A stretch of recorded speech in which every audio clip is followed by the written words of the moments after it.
आज हम आपसे अंबर जरा ये समझना चाहेंगे कि कल हुआ क्या है मोदी जी के साथ। वो पंजाब गए हैं, उनकी गाड़ी को रोका गया है, उनको जाने नहीं दिया गया। फिर उनकी जो पॉलिटिकल रैली थी वो भी सुना है कि कैंसिल हो गई थी। तो ये क्या कुछ चल रहा है? और उसमें बीच में असल में ये टॉपिक इसलिए भी रखा गया है कि बीच में लोगों ने ये भी कहा, सोशल मीडिया पर इस तरह की बातें भी हुई कि खालिस्तान वाले वहां पर मौजूद हैं, और उसमें ऑब्वियसली जब खालिस्तान की बात होती है तो पाकिस्तान अपने आप ही बीच में आ जाता है। भारतीय वजीर आजम पर कातलाना हमला करने की कोशिश, भारतीय वजीर आजम मोदी के काफिले पर अटैक, भारतीय वजीर आजम मोदी खतरे में, भारतीय वजीर आजम नरेंद्र मोदी का काफिला खतरे में, भारतीय वजीर आजम की जान खतरे में। ऐसे इंडिया में पीएम मोदी के कॉन्वॉय को एक बड़ा सिक्योरिटी लैप्स का सामना करना पड़ा है। एक बड़ा सिक्योरिटी लैप्स हुआ है। प्राइम मिनिस्टर नरेंद्र मोदी जो कि बठिंडा पंजाब जा रहे थे, और उस दौरान उनकी गाड़ी और उनका कॉन्वॉय कोई 20 मिनट्स तक, 20 मिनट से ज़्यादा वक्त तक पंजाब फ्लाईओवर पर स्टक रहा। वहाँ पर गाड़ियाँ खड़ी रहीं और सब लोग वहीं पर मौजूद थे। इसकी वजह ये बताई जा रही है कि अचानक से वहाँ पर एक प्रोटेस्ट शुरू हो गया। लोग आए और वहाँ पर उन्होंने प्रोटेस्ट करना शुरू कर दिया। और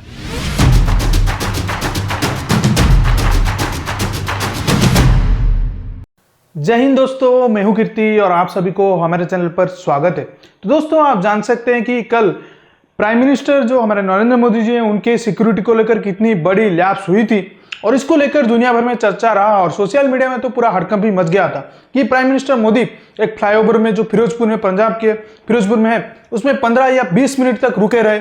और ये पूरी तरह से पंजाब गवर्नमेंट की और पंजाब होम मिनिस्ट्री और आईबी की पूरी तरह से ये मतलब नाकामी दिख रही है, और प्राइम मिनिस्टर की सिक्योरिटी के तौर पर। इसके लिए जो होम मिनिस्टर की तरफ से पंजाब गवर्नमेंट को और पंजाब होम मिनिस्टर को रिपोर्ट तलब करने के लिए बोल दिया गया है। लेकिन आप समझ सकते हैं कि जब एंड वक्त पर सीएम को कॉल लगाया गया कि ऐसे सिक्योरिटी ब्रीच क्यों होता है, तो वो कॉल ही नहीं उठाए। तो समझ सकते हैं। और फिर वो बाद में आकर बोले कि सिक्योरिटी ब्रीच नहीं था, हम सब ठीक कर दिए थे। तो ऐसे करके जो दो पॉलिटिकल की बीच थी, मतलब बीजेपी और उनके जो कांग्रेस, वो उनके तो क्लास हुए। लेकिन प्राइम मिनिस्टर अगर माना जाए तो वो एक पार्टी का तो होता है, लेकिन ये तो सबके प्राइम मिनिस्टर और उनके सिक्योरिटी में ब्रीच होना मतलब भारत की मतलब सार्वभौमत्व पर वो कितना बड़ा आंच आता है, वो आप समझ सकते हैं। तो इसको लेकर तो चर्चा रहा ही। लेकिन पाकिस्तान में जो इसको लेकर अभी चर्चा चल रहा है, वो क्या प्रोपेगेंडा चल रहा है, चलिए इस वीडियो में देखते हैं। उसमें जब की गई और चीफ मिनिस्टर को कहा गया कि ये क्या हो रहा है, यहां पर इंतजामात कहां गए, सिक्योरिटी कहां गई। प्राइम मिनिस्टर को फ्लाईओवर वैसे ही खतरनाक चीज होती है। फ्लाईओवर, जाहिर बात है, even if the car is bullet proof. आपको मुशर्रफ साहब का एक वाकया याद होगा, उसमें फ्लाईओवर पर क्या करने की कोशिश की जा रही थी, क्योंकि फ्लाईओवर मुनहदम अगर हो जाए या कुछ भी हो जाए, कोई भी अनफॉर्चुनेट इवेंट हो जाए, तो इससे बड़ा सिक्योरिटी लैप्स नहीं हो सकता। ऑन ग्राउंड सिक्योरिटी नहीं थी नरेंद्र मोदी के लिए, और कंटीजेंसी प्लान नहीं था कि भाई कुछ हो जाए तो भगाना कहां से है, बचा के कहां से लेकर जाना है। और जब भी कोई हेड्स ऑफ स्टेट जाते हैं तो प्लान ए बी सी हर तरह की चीज तैयार होती है। जर्नलिस्ट है और कॉलमिस्ट है, इनकी खबर देख सकते हैं। The protester came so close to honourable prime minister car and kudos how SPG is so calm. जो स्पेशल प्रोटेक्शन ग्रुप है वो बड़ा काम वहां पर खड़ा रहा, और इस सब के अंदर उन्होंने बहुत सी चीजें की कि एसपीजी ने लोकल कॉप्स के साथ मिलकर एरिया को साफ क्यों नहीं किया, आईबी जो है इंटेलिजेंस ब्यूरो को यह सब कुछ क्यों नहीं पता था, बीजेपी के फ्लैग्स लेकर प्रोटेस्टर क्यों आए, अगर तो एहतजाज कर रहे थे तो वो अपनी पार्टी के खिलाफ कैसे एहतजाज कर सकते हैं। तो बड़ी ज्यादा चीजें जो हैं वो मामलात चले। और नाज़रीन कराम, आप इस सारे के सारे मामले में आपको यह बताऊं कि विजुअल्स ने दिखाया है कि कॉन्वॉय जो खड़ा रहा उसे स्पेशल प्रोटेक्शन ग्रुप जो है, जो कि एसपीजी, इनके कमांडोज हैं जो कि नरेंद्र मोदी की सिक्योरिटी पर होते हैं, उन्होंने रिंग फेंस बना लिया नरेंद्र मोदी की गाड़ी के इर्द गिर्द। और इस सब के अंदर ब्लैक टोयोटा फॉर्च्यूनर जो है उसके अंदर नरेंद्र मोदी साहब बैठे हुए थे। ये गाड़ी थी काली टोयोटा फॉर्च्यूनर, और उसके इर्द गिर्द एक रिंग बना ली थी एसपीजी के ऑफिसर्स ने। बेयरली a few feet from his car people and policeman were seen in clusters, यानी कि चंद फीट की दूरी पर, चंद कदम की दूरी पर पुलिस और आम शहरी प्रोटेस्टर्स वहां पर खड़े थे। उसमें जो बहुत बड़ा सिक्योरिटी ब्रीच वहां पर नजर आया, किस तरह से प्रधानमंत्री का जो रूट था उसकी जानकारी को लीक किया गया, और उसी रूट पर जो किसान आंदोलनकारी थे वो उन्होंने उसको उस रोड को ब्लॉक किया हुआ था। और उसी रोड पे प्रधानमंत्री, अभी सोचिए कि 20 मिनट तक उनका काफिला वहां पर फंसा रहा है, उसको फिर उस एरिया से यू टर्न करके उनको वापस आना पड़ा। और किस तरह से फिर वहां से निकलने के बाद प्रधानमंत्री ने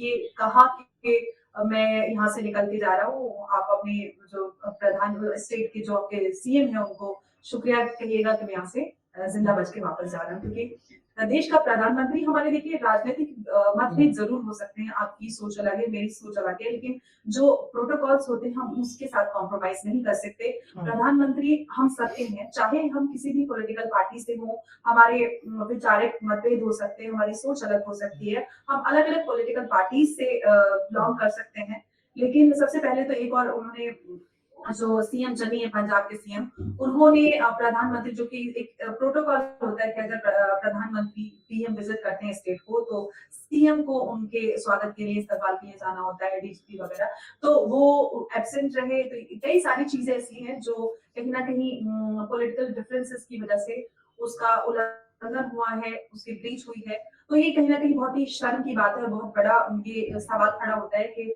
पीएम विजिट करते हैं। अगर देखिए, अगर हम मानते हैं कि चलिए अगर पॉलिटिकल रैली होती उसमें अगर इस तरह की, अगर वो सीएम चनी उनसे ना मिलते तो माना जा सकता था कि चलिए कि प्रधानमंत्री किसी पॉलिटिकल रैली के लिए गए हैं, तो नहीं मिले कोई बात नहीं, लेकिन एक प्रोजेक्ट लॉन्च के लिए गए वहां पर, जो कि स्टेट के लिए बड़ा प्रोजेक्ट रहा, और उसपे उनका इस तरह से सारा रवैया जो पंजाब की तरफ से नजर आया, उस पर कहीं ना कहीं बहुत सवाल खड़े होते हैं कि प्रधानमंत्री की जान बहुत कीमती है, वो हमारे राष्ट्रीय धरोहर है, और ऐसे में उनकी सुरक्षा के साथ इतना बड़ा कॉम्प्रोमाइज बहुत सवाल खड़े करता है। अब हमने इमरजेंसी में काले की तो चन्नी ने आगे कोई रिस्पॉन्ड नहीं किया, यानी पंजाब की हुकूमत, पंजाब के अंदर जो कांग्रेस की हुकूमत है वो मोदी साहब को कत्ल करवाना चाहती थी, इसलिए सीएम ने कोई फोन अटेंड नहीं किया।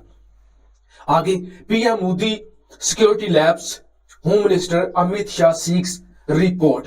अमित शाह साहब ने जी इस पर रिपोर्ट तलब कर ली है कि कैसे हो गया कि वजीर आजम है वो मूव कर रहा है, आगे एहतजाज हो रहा है, प्राइवेट गाड़ियां आ रही हैं, वहां पे वजीर आजम को फिर वापस जाना पड़ गया, सिर्फ 30 किलोमीटर दूर रह गए थे अपनी मंजिल से। तो दोस्तों, आपने देखा कि पाकिस्तान मीडिया का इसको लेकर क्या कहना था।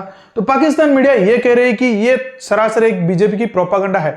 तो चलो मान भी लेते हैं बीजेपी की प्रोपागंडा है, लेकिन अगर आप जान सकते हैं कि अगर 15-20 मिनट में ये देख सकते हैं एक फ्लाईओवर है, और फ्लाईओवर में रुकना मतलब आप जान सकते हैं कि हर बार जब भी एक बड़े व्यक्ति की या बड़े वीआईपी, आप प्राइम मिनिस्टर देख लीजिए, जॉन एफ कैनेडी देख लीजिए, या अन्य जैसे पाकिस्तान का ही देख लीजिए बेनजीर भुट्टो, उनको भी ऐसे ही करके उनका असैसिनेशन हुआ था। तो ये कितना बड़ा, मतलब अगर कुछ ना कुछ घट जाता तो कितना बड़ा एक मतलब भारतीय सिक्योरिटी फोर्स को कितना बड़ा नुकसान होता, और ये दुनिया भर में भारतीय सिक्योरिटी फोर्स को पूरी तरह से निकम्मी घोषित कर देती। क्योंकि अब एसपीजी को देख सकते हैं, हमारी एसपीजी ही कल प्राइम मिनिस्टर की सेफ्टी के लिए बहुत बड़े जिम्मेदार है। वो मतलब कल बताया जाए तो एसपीजी प्राइम मिनिस्टर की जान बचाए, लेकिन उनके पास तो कोई नहीं थे, दूर दूर तक पंजाब की पुलिस दिखाई नहीं दे रही थी। फिर बाद में आई 15-20 मिनट में, फिर जाके वो कुछ ये हुआ तो फिर मतलब ट्रैफिक कम किया गया, फिर वापस गए। और जो पाकिस्तान मीडिया कह रही है कि ये बीजेपी के फ्लैग लेकर आए, तो भाई